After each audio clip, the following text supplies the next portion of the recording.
geriausiai, brangiausiai, fainiausiai, patys nuostabiausiai ir patys pačiausiai mūsų žaliosios energetikos laidos 220 žiūrovai.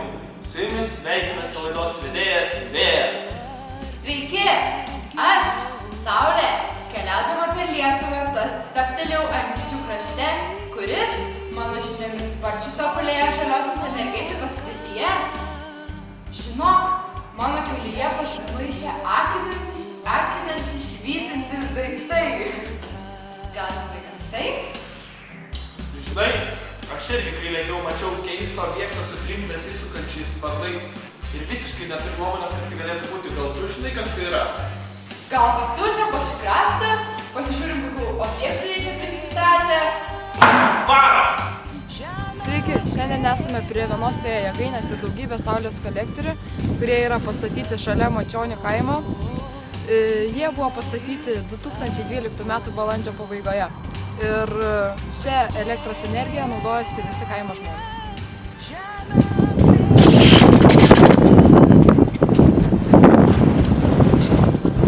Štai čia matome vėjo jėgainę. Ir matome, nors oras yra nelabai gražus ir geras, bet ir vėjo labai nėra, bet jėgainė vis tiek atlieka savo darbą ir suka savo didelius sparnus. Vėjo energetikoje vėjo energija verčiama į elektros energiją panaudojant vėjo turbinas. Tai viena iš mažiausiai aplinkai kenkiančių energijos šakų. Nors Anykščių rajone ir vyrauja dideli vėjai, tačiau tokio tipo elektrinių turime tik vieną, bet ir tai jau yra gera pradžia. Na, o kągi miestelio gyventojai mano apie šį naują statinį? Imkime ir paklausinėkime. Ar jums elektra pigiau kainuos? Toliau nežinau, sakė pigiau, nežinau kaip bus. Ką šiaip manot apie tokią energetinę žalį? Ar jūs labiau už tokią, ar už tokią? Tokia gal aš kažką. Dalyvaut referendume už atominę elektrinę. Balsuot už ar prieš? Prieš. Gerai. Tai ką jūs manot apie šitą naują statinį vėjo jėgainę? Nieko blogai nemanau. Tai jokio diskomforto, kad pastatė šitą jėgainę, neatsirado. Jėgainė. Ar pritari tam? Tau netrukdo garsas? Netrukdo? O elektra tau pigiau?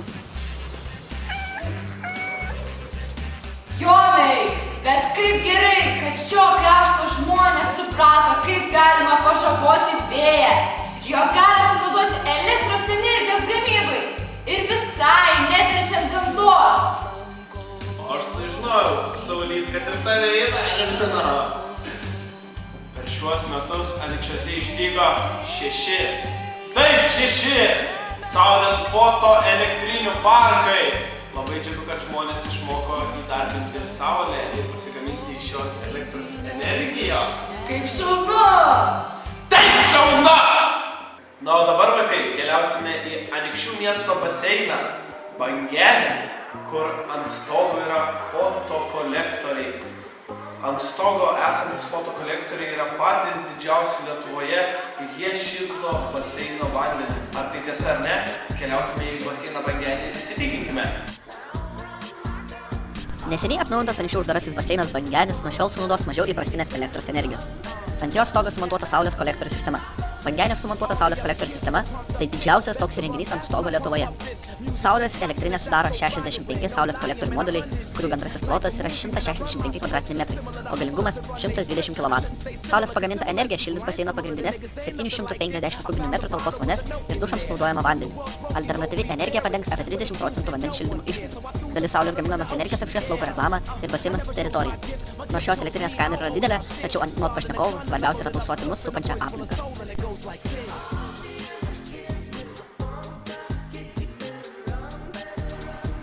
O aš nežinojau, kad Anykščių žmonės tokie gudrus. Nustebinai mane? Turime ir daugiau gudrių žmonių. Dabar keliaukime pas ūkininką Rimą, kuris, kiek žinau, turi ir vėjo malūną, ir fotoelektrinių, ir fotoelementų. Keliaukime tiesiai pas jį ir išsiaiškinkime, ką jis ten turi. Labą dieną. Labą dieną. Šiandien svečiuojamės pas ūkininką Rimą, kuris mums papasakos apie jo turimas jėgaines. Taip, be paliovos didėjančios sąskaitos lietuvius vis dažniau verčia atsigręžti žaliosios energijos panaudojimo galimybės. Nors saulės kolektoriais fotoelementais aplypę statinių stogai ar sienos mūsų šalyje vis dar egzotiški vaizdai. Tačiau atsinaujinančios energetikos populiarumas ne tik pasaulyje, bet ir Lietuvoje sparčiai auga. Be to auga populiarumas ir vėjo jėgainių. Dabar pas mane ant stogo galite pamatyti 4 kW 170 W saulės baterijas, kurios gamina elektros energiją. Taip pat balkone yra saulės fotokolektorius, kurį pats pasigaminau. Kolektorius šildo namie esantį vandenį, tik vienas minusas - naktį šaltas bėga. Tai praustis reikia, kol saulė dar nenusileido. Taip pat turiu naują jėgainę 1000 W, kuri taip pat aprūpina namus elektros energiją. Anksčiau turėjau savo darbę padaręs, bet nebuvo tokio našumo, tai teko pirkti naują. Nors ir visą tai kainuoja nemažus pinigus, tačiau žiūrime į ateitį, tikimės, kad atsipirks. Ir be abejo, tausojame mus supančią aplinką, nes lengviausia yra apsišiukšlinti, bet po to susitvarkyti būna labai sunku. Tai dėkojame ūkininkui Rimui už jo pasakojimus ir už jo pasidalintą patirtį ir judame toliau į studiją. Ačiū. Nesiliauji mane stebinęs. O gal išlįskime į gatvę iš šitos studijos ir paklausinėkime vietinių gyventojų, ką žino apie žalią energetiką. Sveiki, mėlyjeji žiūrovai, su jumis laida Greitai ir aiškiai. Šiandien klausinėsime Anykščių rajono gyventojų, ką žino jie apie žaliąją energetiką. Ką žinote apie žaliąją energetiką? Žalioji energetika tai vėjo energija, saulės, vandens, visi atsinaujinantys šaltiniai. Gal tai žinote? Nieko nežinau. Taigi, ką žinote apie žaliąją energetiką? Ką aš galiu pasakyti apie žalią energetiką, kad tai yra perspektyvi sritis, kuri yra naudinga tiek žmogui, tiek gamtai, tiek apibendrintai. Kiek žinau, jie išligo ant baseino stogo. O ką žinote apie atominę elektrinę, ar balsavote prieš, ar už? Balsavau prieš. O gal galite pakomentuoti, kodėl? Galvoju, kad maža šalis, mums nereikia papildomai tų išlaidų ir kultūros sandėliuoti laikyti labai brangu. Ir maža kas yra kokios avarijos, tai mes patys savo jėgom. Žinau, kad žalia energija neteršia gamtos. Apie vėjo malūnus šiek tiek žinau, čia jie yra išvažiuojant iš Anykščių. Ką žinote apie žaliąją energetiką? Žiūrint apie kokią, bet apie vėjo energetiką, apie šitos vėjo energetinius malūnus, jeigu taip galima pasakyti, tai jie dabar Lietuvoje tik pradedami eksploatuoti. Už tai dar žmonės kažkodėl tai įsitikinę, kad šita žalia energetika yra kažkaip nuostolinga, nes nesaugi, bet jinai yra žalinga, naudinga ir neteršianti aplinką. Iš tiesų protingi tie anykštėnai. Reiks dažniau čia užsukti. Man reiktų čia dažniau apsilankyti, ekonomiką pakelti. Netrukus kalbinsime vieną laidos svečią, kuri tuoj bus čia. Šiandien mūsų eteryje vieši mokytoja Ina, kurią mes pakalbinsime apie žalią energetiką. Tai pirmas klausimas, kodėl žalia energetika? Kodėl yra žalia? Labas visiems. Pirmiausia, norėčiau pasakyti, kad žalia energetika yra dėl to žalia, kad tai yra gamtos spalva.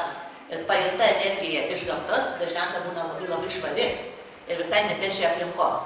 Na, o kalbant apie žalią energetiką, tai iš tikrųjų priklauso daug jėgų jai. Ir viena iš tokių jėgų tai tu pats vėjau. Taip? Turi labai daug energijos. Kur tavo draugė kita energija, saulė yra, yra ir saulė. Tai dvi tokios pagrindinės mūsų žemės jėgos.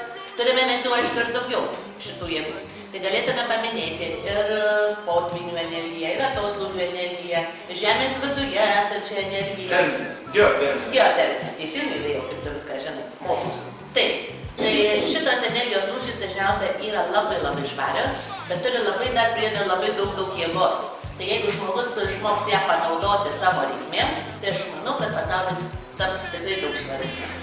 Dėkojame mokytojai Inai ir tuo pačiu norėčiau padovanoti jai žalią virvę, kuri yra pagaminta iš natūralaus lyno pluošto, kad pažabotumėt vėją ir sutramdytumėt mane. Ačiū, panaudosiu, perduosiu visiems. Ačiū. O aš noriu teikti gėlytę, kuri primintų saulės energiją. Ačiū, kad visą laiką saulė būtų sulūdų. Turėjome išties įdomų pokalbį su mūsų laidos svečiu, tačiau ką apie žaliosios energetikos naujienas žino Anykščių meras. Keliaukime tiesiai pas jį ir sužinokime. Tai daug atsirado labai. Tai įgyvendinta ir privačiom iniciatyvom nemažai projektų. Dabar pagal saulės šitas fotovoltažinės elektrinės, tai manau, kad Anykštėnai čia vieni iš pirmaujančių respublikų, nes yra, mano žiniomis, turbūt kokius 6 fotovoltažinės elektrinės, ten dauguma jų po 99 kW galingumo. Čia matėte, viena link Rublių važiuojant čia pat už miesto, kita yra Mačionyse, yra administracijos direktoriaus sodelio viena. Kitas irgi saulės energijos panaudojimo būdas tai saulės kolektoriai, kurie pastatyti ant baseino stogo. Tai irgi šiuo metu tai yra pats didžiausias saulės kolektorius Lietuvoje, kuris šildo baseino vandenį. Ir dar mes ten kartu su Latvijos vykdydami tokį projektą, irgi labai įdomus yra modulis įdėktas baseine, kur nuotekos pašildo atitekantį vandenį dušo, ne projektėlis. Ir vėjo pirmoji jėgainė jau yra atsiradusi privati čia po Tustenio mačionystė stovi, turbūt matėt, kas važiavot į Utenos 250, jeigu neklystu, kilovatų. Ir hidro naujų neatsirado, čia tik dabar tokia rimtesnė veikia tik Kavarsko hidroelektrinė. Bet yra ir Anykščių išnuomota, irgi tikimės, kad kažkada tai turėtų statyti irgi dar vieną hidroelektrinę pačiuose Anykščiuose. Ir daryta, aišku, dar tiesa dabar daroma dar irgi nauja rūšis, tai geoterminis šildymas, kur statoma menų inkubatoriaus pastatas, tai ten jau dabar turbūt jau montuojami arba netgi jau sumontuoti geoterminiai siurbliai ir šitą pastatą šildys žemės energiją. Vėjų jėgainių parkui buvo pasiūlymas ir būtent Achemos grupės ir rajono taryba jau yra pritarusi to parko idėjai ir netgi yra išskirtos tam vietos.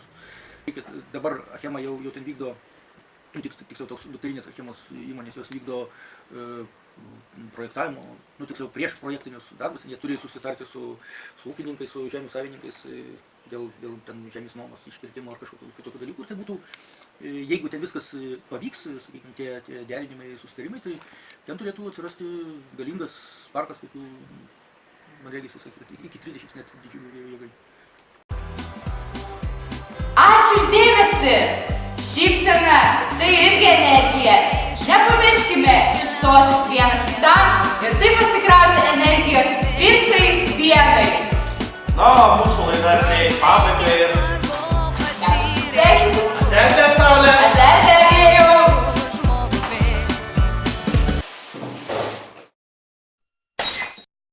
Vėjo paklausk, tau vėjas atsakys, tik jis, mano draugė, atsakys.